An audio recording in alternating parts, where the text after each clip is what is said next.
সেনাপ্রধান জেনারেল ওয়াকারুজ্জামান বলেছেন, দেশের প্রয়োজনে সেনাবাহিনীর সকল সদস্যদের সর্বোচ্চ দায়িত্ব পালনে প্রস্তুত থাকতে হবে।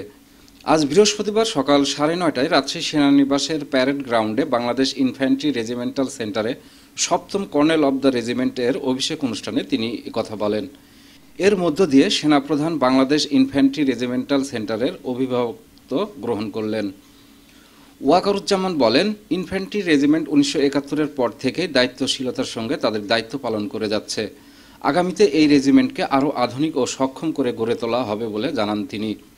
সেনাপ্রধান আধুনিক যুগোপযোগী প্রশিক্ষণের মাধ্যমে একবিংশ শতাব্দীর চ্যালেঞ্জ মোকাবেলায় সদা প্রস্তুত থাকতে রেজিমেন্টের সব সদস্যদের প্রতি আহ্বান জানান। অনুষ্ঠানে উপস্থিত ছিলেন সেনা সদর বাংলাদেশ ইনফ্যান্ট্রি রেজিমেন্টের ঊর্ধ্বতন কর্মকর্তারা সহ আরও অনেকে। এর আগে রাজশাহী সেনানিবাসের প্যারেড গ্রাউন্ডে সেনাপ্রধান পৌঁছালে তাকে প্রচলিত সামরিক রীতি অনুযায়ী আনুষ্ঠানিকভাবে অভিবাদন জানানো হয়। এরপর সেনাবাহিনীর প্রধানকে কর্নেল র্যাঙ্ক ব্যাজ পরিয়ে দেওয়া হয়। কর্নেল পদবি তাকে সেলিমউদ্দিন, ডেস্ক রিপোর্ট, নবরূপ টিভি।